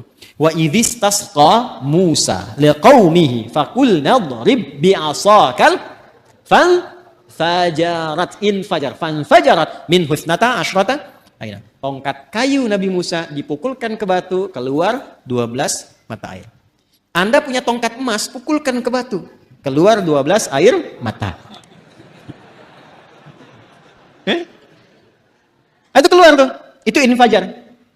Ya, nanti ada makna majasi kiasan, disebut fajar namanya. Ya, cahaya matahari pertama yang membelah kegelapan malam itu disebut apa? Fajar. Nah, itu hakikinya. Majasinya adalah respon kita, sinyal kita yang menangkap seruan ketika fajar itu tiba, ditangkap oleh hati kita, suara azan itu untuk mendekat kepada Allah. Waktunya subuh, pancarannya disebut dengan fajar. Lawan dari fajar itu secara bahasa itu disebut fujur. rambatan-rambatan keburukan. Itu yang merambat nih, ada yang merambat ke syahwat faraj. Ya. Keluarnya apa? Porno aksi, pornografi, kata-kata jorok, LGBT, ya, longsor, gempa, banjir, tsunami, macam-macam tuh. Hati-hati. Bencana-bencana kalau semakin banyak, ada yang harus banyak direnungkan dan dievaluasi. Nah, hal-hal yang terkait dengan fahsya, zina, pornografi, porno aksi, dan turunan-turunannya, itu yang terkait dengan rambatan-rambatan fujur yang disebabkan pada nafsu syahwat. Ada yang kedua, sumbernya merambatnya ke nafsu perut dan akal. Ingin selalu tampil lebih terhormat, ingin tampil sombong, ingin ambil ini, ambil itu lagi. Itu mungkar namanya. Mencuri, merampok, membunuh, menipu, hoax dan sebagainya itu mungkar. Karena itu diingkari langsung oleh jiwa kita. Fahsya dan mungkar itu bisa dicegah kalau kita bisa tekan ini. Apa dan bagaimana caranya? Maka diturunkanlah perintah untuk ibadah berupa sholat. Ketika sholat dikerjakan, tujuan utamanya inna sholata tanha anil fahsya. Makanya ketika kita mulai bertakbir, kita diberikan oleh Allah melalui petunjuk Rasulullah sebuah isyarat bahwa penting menjaga bagian dalam tubuh kita ini, terutama dijaga di bagian terluar. Makanya ketika orang bertakbir Allahu Akbar kan sedekap begini. Ini ilmunya mahal, bukan ilmu utak-atik. Ini bukan cocok logi. Ingat, saya sudah mengkaji dari ayatnya sampai ke hadisnya, sampai ke kitab-kitabnya. Ini ada maknanya. Semua tentang sholat itu bukan gerakan biasa. Jadi gerakannya ada maknanya, bacaannya ada maknanya. Termasuk kenapa diberi nama subuh, zuhur, asar, maghrib, isya. Itu ada maknanya. Kalau mau konsisten dengan waktu, sore itu bukan sholat asar, sholat masa. Tapi kenapa asar? Ya kan? Kalau mau konsisten, zuhur itu sholat nahar. Kenapa zuhur? Ada maknanya. Jadi mengangkat kita begini saja ada maknanya. Terlalu dalam dan luas kalau kita kaji dari awal. Tapi saya ingin tunjukkan terkait dengan ini saja. Kan ketika mengangkat ini kan di sini kan kita simpan. Kita jaga itu. Ya kan? Ini tuh menutup sadrun. Makanya itu di fikih itu ala sadri. Dari 3 pendapat itu di perut ini. Di perut yang satu begini. Kemudian sodar, ini sodar tuh di sini. Ada rongga antara perut dengan dada, ini sodar namanya. Di sini nahar. Nahar itu yang lebih dekat ke leher di sini. Ya, nahar di sini, ke tenggorokan di sini. Dia ada di sini, ada di sini, ada di sini. Yang lebih terlihat lebih kuat itu di sini karena sesuai dengan pemaknaan ini. Sodrun di sini. Ya, jadi kita itu ketika sholat, ya, manfaat dari sholat mencegah perbuatan keji dan mungkar itu digambarkan juga dalam gerakannya. Begitu bertakbir, buang semua urusan dunia ke belakang, pasrahkan diri kita sepenuhnya kepada Allah. Makanya imam berbalik mengatakan sallu salatan muwadda'. Salat rasakan seolah-olah ini salat perpisahan. Kita akan menghadap Allah. Wa annahum ilaihi raji'un. Kan Al-Baqarah ayat 46 itu kalau pengen khusyuk. Alladzina yadhunnuna annahum mulaqu rabbihim wa annahum ilaihi raji'un. Rasakan kita akan menghadap Allah. Dan mungkin itu salat terakhir yang kita tunaikan. Itu membawa kehusyuan. Makanya kita pasrah. Dan buang semua urusan dunia ke belakang. Jangan dibawa dalam salat. Kadang yang menyebabkan kadang yang menyebabkan ada orang tidak khusyuk itu ketika dia bertakbir, dunia masih di bawah, itu problemnya. Jadi lisannya Allahu Akbar, tapi status IG-nya itu masih Akbar. Handphonenya itu masih Akbar. Sehingga kadang-kadang menghentikan sholat hanya untuk menjawab handphone. Ya, itu yang terjadi. Jadi ketika sudah diangkat, dibuang, disimpan di sini kan? Ya kan? Saya merajihkan yang ini. Saya secara pribadi ya. Kalau ingin bersedekap, saya merajihkan yang di sini. Dan kita menghormati yang di sini. Nggak boleh langsung cepat menyalahkan. Tidak boleh. Saya tidak mengajarkan Anda untuk membawa peluru, mempersalahkan orang lain. Biasakan berdiskusi dan banyak mendengar. Karena Allah menciptakan telinga kita 2. Lisan itu 1. Supaya banyak mendengar. Jelas ya? Kalau tidak sepakat, sampaikan alasan. Setelah itu tetap berteman baik. Perbedaan pendapat tidak mengharuskan kita tidak minum teh bersama. Jelas ya? Baik. Dan disimpan di sini kan? Ini lebih semakna. Menjaga ini. Sadrun. Karena sadrun tempatnya di sini. Dan tahukah Anda? Asal mula sebabnya ini. Kenapa kemudian meletakkan tangan di sini? Asalnya kan begini irsal. Hadis-hadis awal tentang sholat. Itu gerakannya begini. Allahu Akbar. Dan jangan selalu dipahami yang begini Syiah. Tidak. Nanti kelihatan Syiah itu saat sujud dengan duduk di antara 2 sujud. Jadi kalau masih bertakbir begini. Itu di mazhab Maliki masih begini. Mazhab Maliki itu mazhab yang pertama kali berlaku di Madinah. Karena Imam Malik lahir di Madinah, tinggal di Madinah, menetap, tumbuh, berkembang sampai wafat di Madinah. Dan mazhabnya sekarang rata-rata di Afrika Utara. Libya, Tunisia, ya, itu Maliki, termasuk Spanyol. Jadi kalau misalnya Anda ke Mekah, umrah atau haji, semoga yang belum berangkat bisa dimudahkan insyaallah. Tidak cukup dengan amin, nabung. Jadi kalau takbir ada yang begini, ya, Allahu Akbar, ya. Itu jangan ditanya, jangan diajak ngobrol. Itu posisi pertama begini, ya. Jelas ya? Dan kalaupun ada yang memilih begini nggak apa-apa, itu mazhab yang pertama. Pertama kali Nabi mengajarkan sholat seperti ini. Seperti ini. Jangan diajak ngobrol. Kalau ditanya, gak usah jawab. Allahu Akbar. Ibu Syiah ya? Bukan saya epi. Gak usah dijawab. Udah, ini lagi sholat. Jelas? Ada kejadian. Seseorang berbuat salah. Kesalahannya cukup besar. Bahkan dari riwayat menyebutkan termasuk dosa-dosa yang seharusnya dihindari. Dosa besar. Lalu apa yang terjadi? Dia datang kepada Nabi untuk dihukum. Ini Masya Allah sahabat dulu itu. Jadi kalau berbuat salah, ini yang mahal ini. Mengakui diri ke hadapan hakim tertinggi, minta untuk diluruskan. Bahkan tidak sungkan dihukum. Bukan bersembunyi dan sulit dicari gitu. Ya, itu datang sendiri. Datang. Ya Rasulullah, saya berbuat salah, tolong hukum saya. Itu qadar Allah menjelang sholat. Nabi bilang, sudah, sholat aja dulu. Begitu sholat, turunlah kemudian Quran surah ke-11 Hud. Ayat ke-114.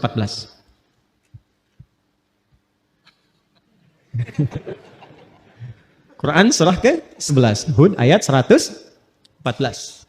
Buka surahnya. Aqimis salata tarafain nahar wa zulafan minal lail. Innal hasanati yudhhibunas sayyi'at. Itu asalnya.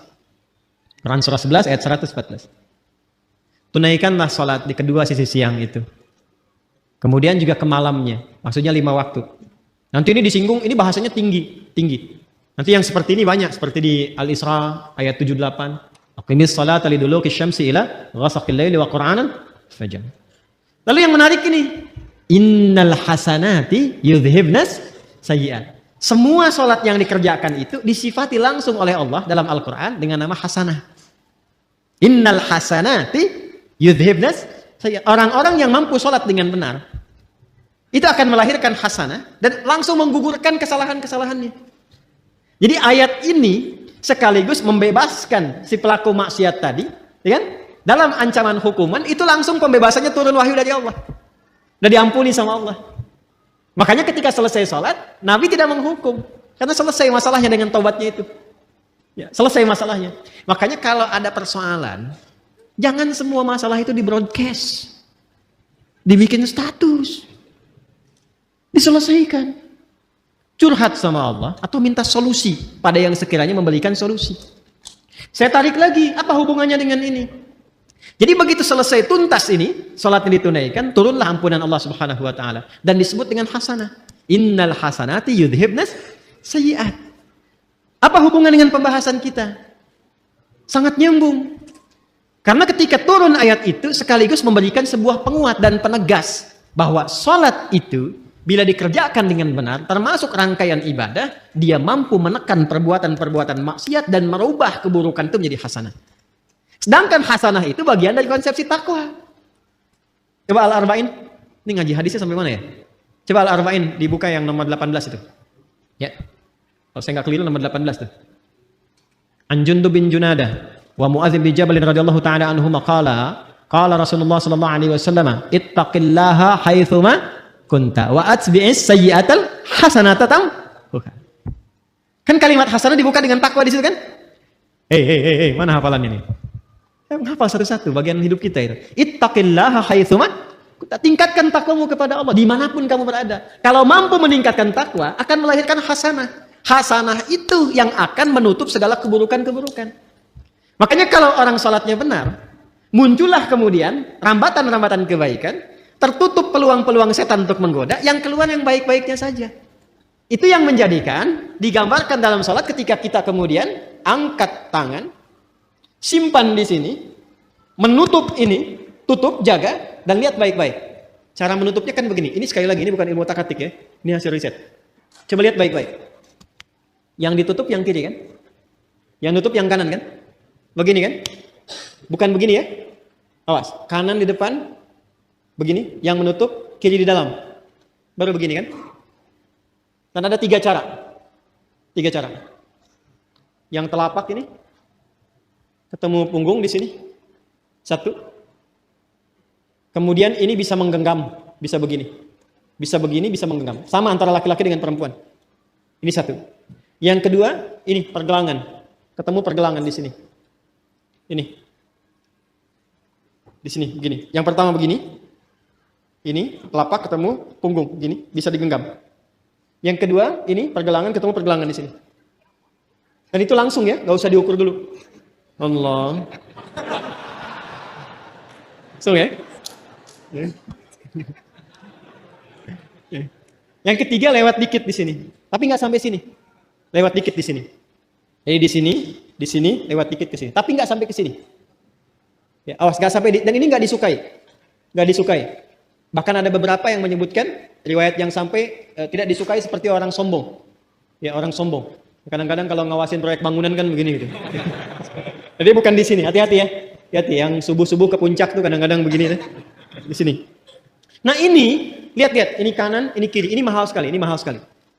Saya gambarkan begini.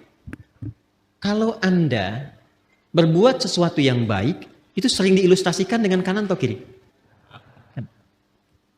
Kalau Anda berbuat sesuatu yang buruk, jangan Anda lah. Ada yang berbuat yang buruk, diilustrasikan dengan apa? Kanan atau kiri? Aliran kiri, umumnya dianggap baik atau buruk? Pemikiran kiri, nyeleneh kan? Umumnya buruk kan? Maka ketika seseorang pernah berbuat kesalahan dalam hidupnya, dan tidak ada manusia yang sempurna. Jika Anda pernah berbuat salah, jangan diekspos. Segera tutup dengan yang kanan, tutup dengan kebaikan. Maka yang baik itu akan menutup yang buruk dan tidak pernah muncul lagi ke permukaan. Itu yang dimaksud innal hasanati yudhibnas sayyi'at. Jadi bukan dibikin status, bukan dibuka, bukan diobral. Nggak nyangka ya. Itu udah nyangka. Itu udah nyangka. Ya. Saya tidak Ustaz, bagus. Tidak seperti ibu itu tuh Ustaz. Oh dia mah kalau tutup, segera tutup. Itu yang dimaksud innal hasanati yudhibnas sayyi'at. Makanya ketika kita sudah tutup begini, kita mengakui sama Allah saja. Ini yang dimaksud perkataan Nabi Ya'qub, innama ashku bathi wa huzni ila. Curhatnya sama Allah. Makanya ketika ditutup kita bilang, kita ngaku. Yang di Al-Bukhari, riwayat sahabat Abu Hurairah, Allahumma ba'id baini wa baina khataaya. Khataaya, ya. Ada ya kecilnya. Harus muncul ya kecilnya di kalimat pertama. Allahumma ba'id baini wa baina khataaya, ya. Karena ya terakhir itu pengakuan. Cara menerjemahkannya begini. Kadang cara menerjemahkan itu kalau mau dalam, kadang-kadang ada yang harus diawalkan walaupun urutan katanya di terakhir. Khataaya itu jama dari kata khoti'ah. Kesalahan yang dilakukan sekali. Kalau berkali-kali khataaya, ya-nya panjang. Khataaya. Kalau ada ya pendek di akhirnya, ya gitu. Khataaya, ya. Ya terakhirnya itu mengakui, pengakuan. Salah. Jadi kita berkata begini dalam salat, begitu kita tutup begini, kita katakan, ya Allah, saya mengakui hamba ini banyak dosanya. Dan kita sedang menghadap Allah. Dan suasananya kita merasakan mungkin itu salat terakhir yang kita tunaikan. Kan bahasa Qur'annya begitu. Wa annahum ilaihi raji'un. Rasakan mungkin kamu berpulang dalam salat itu. Kan ingin husnul khatimah kan? Makanya kita katakan, ya Allah, aku ini hamba merasa banyak dosa. Sebelum sholat, mata salah lihat, lisan salah bicara, akal salah berpikir, sampai kaki salah melangkah. Tapi masih berani kita untuk bersujud kepada Allah. Makanya kita minta ampunan. Datang kita mengatakan, hamba mengakui banyak salah ya Allah. Tapi engkau itu maha pemaaf, maha pengampun. Maka hamba mohon, makanya pakai Allahumma. Allahumma itu ada ketawaduan di situ dan penuh harap. Ya, itu yang dimaksud Quran surah 7 ayat 205 itu. Wadhkur rabbaka fi nafsika tadarruan wa khifatan wa dunal jahri minal qaul. Kita mengharap ya Allah. Hamba mengakui banyak salah, banyak dosanya. Namun engkau yang maha pengampun, pemaaf yang tanpa batas pemaafanmu. Mohon jauhkan antara hamba dan kesalahan-kesalahan hamba. Di akhirat nanti, sejauh timur dan barat yang tidak pernah tampak. Hamba nggak pengen lihat lagi. Karena di akhirat sekecil apapun ditampakkan. Wa may ya'mal mithqala dzarratin syarran yarah. Kebaikan ditampakkan, keburukan pun tampak. Nah kita tuh nggak ingin lihat lagi itu. Sekarang ditutupi pun, segelintir orang nggak lihat. Tapi di akhirat diviralkan ke semua penghuni langit dan bumi. Makanya kalau nggak diperbaiki sekarang, mesti hati-hati. Cepat taubat dari sekarang. Untuk kita semua. Sebab kalau sudah alamnya berpindah, viralnya itu semua tahu. Oh, Adi Hidayat tuh begitu rupanya. Kelihatannya begini-begini, ternyata begitu. Begini, begitu. Begini, begitu. Kelihatan beda. Lain. Nah, kita nggak pengen itu tampak. Makanya pakai alif, ba'id. Ada pakai tasydid, ba'id. Ba'id sa'ni. Jam itu tolong jauhkan dariku. Pakai tasydid. Artinya jauhkan tapi masih kelihatan. Tapi kalau ba'id, jauhkan sejauh-jauhnya. Allah menaqqini minal khataya kama yunaqqa thawbul abyadu minad danas. Ya Allah, kalau dosa itu seperti kotoran yang melekat, noda yang melekat di pakaian, maka sekalipun ya Allah, mesti dibaiklin bahasa kita ya, atau dicuci bersihkan aja.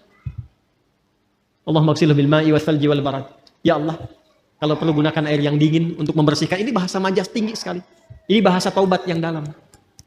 Makanya kalau kita merasakan itu, paham bacaannya, itu bisa kita menghadirkan kehusyuan itu luar biasa. Luar biasa. Ada lagi doa yang lain. Allahu Akbar kabira. Alhamdulillah katsira. Subhanallahi bukratan wa asila. Satu doa. Tambah lagi misalnya, wajjahtu wajhiya lilladzi fataras samawati wal arda hanifan muslima wa ma ana minal inna salati wa nusuki wa mahyaya wa mamati lillahi rabbil la syarika lahu bidzalika umirtu wa ana awwalul muslimin wa ana minal muslimin. Itu malaikat turun datang menjaga.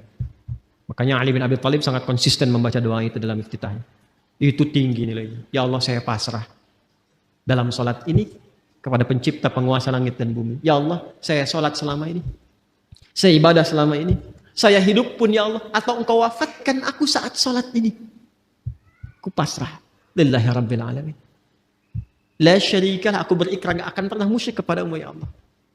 Dan mohon saksikan, wa ana minal muslimin, wa ana awwalul muslimin, sejak saat ini saya sholat, saya akan lebih tunduk patuh pada semua ketentuanmu. Makanya kalau baca doa iftitah yang wajah tuh habis sholat berbuat maksiat, wah itu saya nggak bisa lukiskan.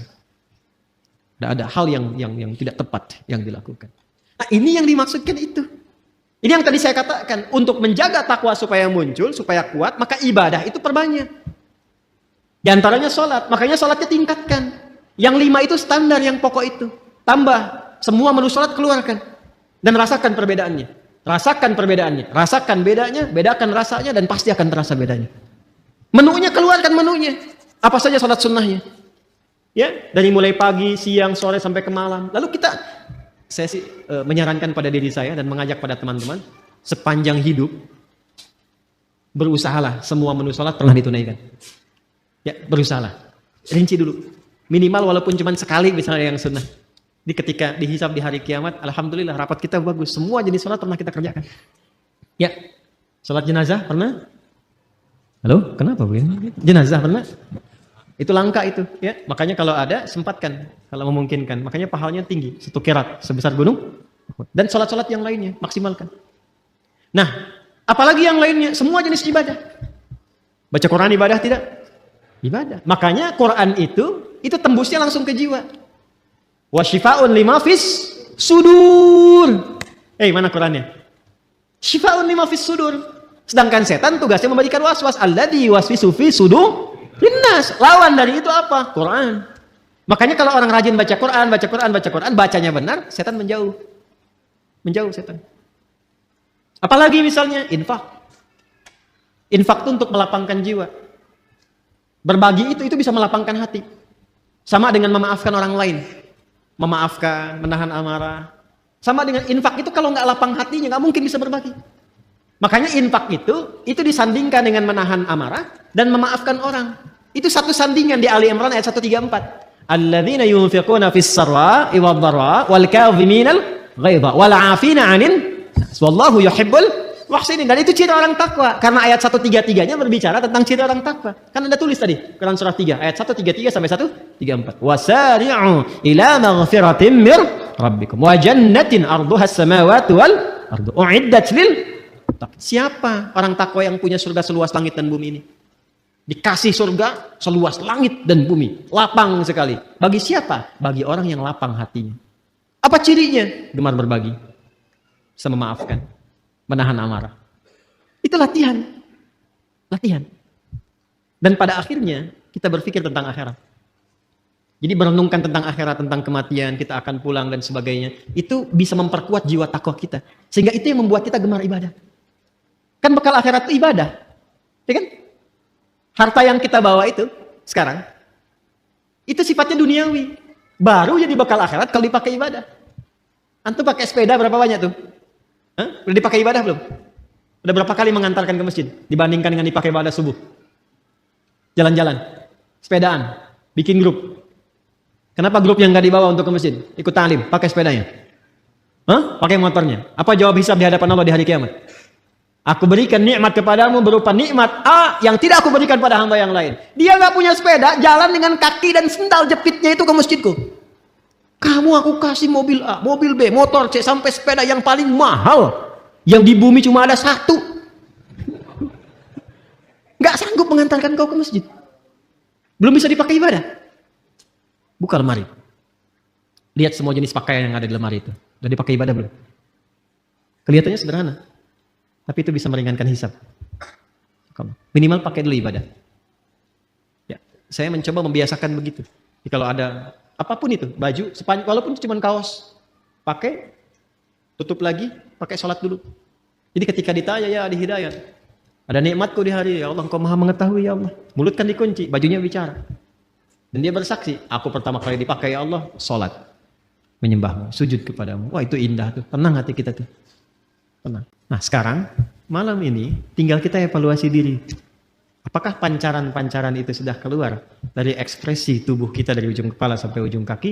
Itu yang dijaga, dimaksimalkan sampai kita berpulang. Bila kita mampu berlatih itu, yang pertama Allah berikan ke dalam jiwa tanda-tanda mendapatkan perubahan itu, tanda-tandanya, pertama diberikan ketenangan dulu. Ketenangan. Makanya kata sodrun, itu dilekatkan dengan insyirah, syarah. Syarah itu lapang, tenang, nyaman. Nabi ketika mendapatkan ketenangan, turun Quran surah Al-Insyirah. Surah 95 itu kan? 94, 95 At-Tin. Ya. Alam nashrah laka sadrak. Itu kan sadrun. Ya, alam nashrah laka. Bukankah sudah kami lapangkan keadaan jiwamu ya Muhammad sallallahu alaihi wasallam? Makanya bedanya Nabi Muhammad dengan Nabi Musa digambarkan di Quran. Lapang Nabi Muhammad lebih lapang. Nabi Musa itu sebelum berdakwah ke Firaun, doa dulu. Rabbi shrahli sadri. Qala rabbi shrahli. Quran surah apa? Taha. Ayat berapa? 25. Kan? Qala rabbi shrahli sadri. Wa yassirli amri. Wahlul 'uqdatam yafqahu. Ya Allah, lapangkan hatiku supaya kalau dikasih maki Firaun karena hatinya lapang, enggak banyak berefek. Sebab kalau berefek sedikit saja Nabi Musa tersinggung, keluar kata-kata jadi karena beliau nabi. Firaun, ya Allah, keterlaluan nih. Wafatkan aja sekarang, wafat. Hikmah enggak tampak. Ya. Jadi beliau berdoa, Rabbi shrahli sadri. Berdoa dikabulkan. Nabi Muhammad enggak minta turun ayat alam nashrah laka sadri. Nabi Musa berdoa, wa yassirli amri, dikabulkan. Nabi Muhammad enggak minta turun ayat wa nuyassiruka lil yusra. Wa yassirli amri wa nuyassiruka lil yusra. Itulah keindahannya. Nah itu diwariskan kepada kita ajaran-ajaran itu. Karena itu beruntung umat Nabi Muhammad itu. Dan alhamdulillah, saya kalau melihat karakteristik di Indonesia itu Masya Allah. Bakat-bakat kemuliaannya itu tinggi. Bakat baiknya ada. Tinggal peningkatannya dan penempatannya dengan cara yang benar. Ya, di luar itu hujan besar, banjir, bisa banyak gelisah. Di Jepang itu banjir bisa bunuh diri. Di kita banjir pakai berenang.